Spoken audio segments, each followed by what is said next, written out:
Crac. C'est l'histoire de 10 petits cochons bois. Imaginez 10 petits sangliers, 10 frères. Ce jour-là, le petit des frères se met devant les autres et dit « Moi, quand je ne dors pas le soir, j'entends les grandes vagues cogner sur la côte. Mais je ne suis jamais allé jusqu'à la mer. Est-ce que vous savez si la mer est bleue ?» Non, aucun des frères ne savait si la mer était bleue ou pas. Mais l'aîné, après les choses en main, a dit « Allez, on va aller demander aux autres. » Et aussitôt, ventre à terre, les voilà, les 10 cochons bois qui courent ventre à terre dans la forêt. Ils courent à droite, à gauche, à droite. Quand ils arrivent près d'une rivière, ils aperçoivent ce que l'on pourrait être un arbre mort. Cet arbre avait un œil ouvert. C'était un caïman à lunettes. Alors un des petits cochons s'est approché et a dit « Hé, caïman à lunettes, toi qui as tant d'expérience, sais-tu si la mer est bleue ?» Ma foi, le caïman à lunettes a roulé ses gros yeux, et non. « Mais j'aimerais bien le savoir, a-t-il dit. » Alors de ses pattes puissantes, il est sorti de l'eau, et il a suivi le petit cochon bois sur le sentier en direction de la mer. Ils étaient 9 à présent, à courir à droite, à gauche, à gauche, à droite, quand tout à coup un bruit les a arrêtés. Ça faisait quelque chose comme « Oh, oh, oh, oh, oh !» Ça venait d'un arbre, d'un grand arbre, un monbin. Il y avait des fruits là-haut. Hé, baboune, c'est un jureleur. Toi qui vas d'arbre en arbre pour manger tes fruits, toujours plus haut, sais-tu si la mer est bleue? Ma foi, non. Mais j'aimerais bien le savoir. Alors, le plus vite qu'il a pu, ce baboune est descendu par terre, et accompagné du petit cochon bois, les voilà tous les deux partis sur le sentier en direction de la mer. Ils étaient 8 à présent. Et à courir à droite, à gauche, à droite. Quand tout à coup, au milieu du sentier, ils rencontrent, en train de faire la sieste, bien enroulé dans ses anneaux, Anaconda vert. D'abord, ils ont reculé un peu, puis Anaconda s'est réveillé, alors un petit cochon courageux s'est approché et a dit « Hé, Anaconda, toi qui glisses partout en silence, sais-tu si la mer est bleue ?» Mais j'aimerais beaucoup le savoir. Certes, oui. Et Anaconda a déroulé ses anneaux. Et il a suivi le petit cochon bois sur le sentier en direction de la mer. Ils étaient 7 à présent, à courir à droite, à droite. Quand un bruit de porte rouillée venant du ciel les a arrêtés net. Hé, oh, toi le toucan gros bec, toi qui vas toujours d'un endroit à l'autre entre ton dortoir et ta nourriture, sais-tu si la mer est bleue? Le gros toucan a secoué son gros bec, et non, il ne le savait pas. Alors il est descendu lui aussi sur le sentier et a marché tranquillement derrière le petit cochon bois en direction de la mer. Ils étaient 6 à présent, à courir à droite, à gauche, à droite, aussi vite qu'ils pouvaient, quand là, tout à coup, au pied d'un arbre, ils ont vu notre ami le paresseux. Vous savez, celui qui est en fait beaucoup plus courageux. Hé, paresseux, sais-tu si la mer est bleue? Ma foi non, mais j'aimerais bien le savoir, a dit le paresseux. Alors, laissant là ses papayes mûres, il est parti lui aussi, tranquillement, en direction de la mer en suivant le petit cochon.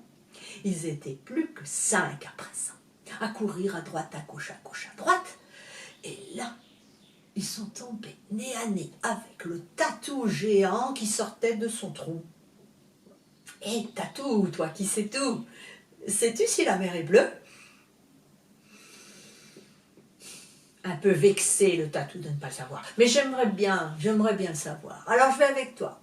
Et les voilà partis tous les deux en direction de la mer. Il n'était plus que 4 à présent, à courir à droite, à gauche, à droite, quand ils sont tombés sur le sentier. sur une entrée de terrier recouverte de feuilles, habilement tissées dans une toile.